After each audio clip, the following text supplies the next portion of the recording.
नमस्कार। प्रादेशिक मौसम केंद्र नई दिल्ली द्वारा दिल्ली एनसीआर के किसानों के लिए मौसम आधारित कृषि सलाह इस प्रकार है। दिल्ली में 03 दिसंबर को आसमान मुख्यतः साफ रहेगा। आज रात्रि के समय धूम कोहरा, कुहासा एवं छिछला कोहरा होने की संभावना है। 4 से 6 दिसंबर को सुबह के समय धूम कोहरा एवं कुहासा होने की संभावना है। आसमान मुख्यतः साफ रहेगा। रात्रि के समय धूम कोहरा, कुहासा होने की संभावना है।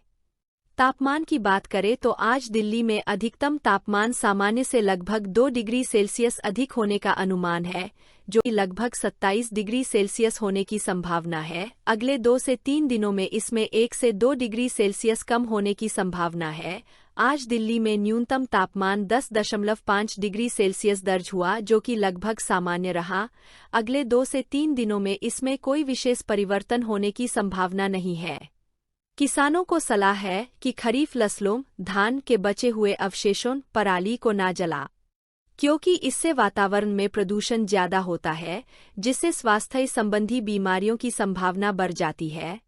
इससे उत्पन्न धुंध के कारण सूर्य की किरणें फसलों तक कम पहुंचती है, जिससे फलों में प्रकाश संश्लेषण और वाष्पोत्सर्जन की प्रक्रिया प्रभावित होती है, जिससे भोजन बनाने में कमी आती है।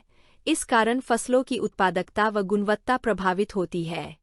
जिन किसानों की गेहूं की फसल 21 से 25 दिन की हो गई हो, वे अगले 5 दिनों तक मौसम शुष्क रहने की संभावना को ध्यान में रखते हुए पहली सिंचाई करें। तापमान को ध्यान में हुए रखते किसानों को सलाह है कि वे पछेती गेहूं की बुवाई अतिशीघ्र करें। देर से बोई गई सरसों की फसल में विरलीकरण तथा खरपतवार नियंत्रण का कार्य करें। औसत तापमान में कमी को मद्देनजर रखते हुए सरसों की फसल में सफेद रतुआ रोग की नियमित रूप से निगरानी करें।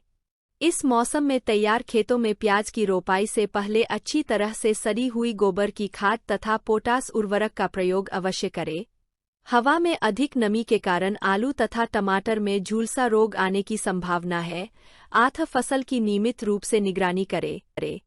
जिन किसानों की टमाटर, फूलगोभी, बंदगोभी और ब्रोकली की पौधशाला तैयार है, वह मौसम को ध्यान में रखते हुए पौधों की रोपाई कर सकते हैं। सापेक्षिक आर्द्रता के अधिक रहने की संभावना को ध्यान में रखते हुए किसानों को सलाह है कि वे अपनी गेंदे की फसल में पुष्प सड़न रोग के आक्रमण की निगरानी करते रहें। कृपया लाइक, शेयर और सब्सक्राइब करें। धन्यवाद।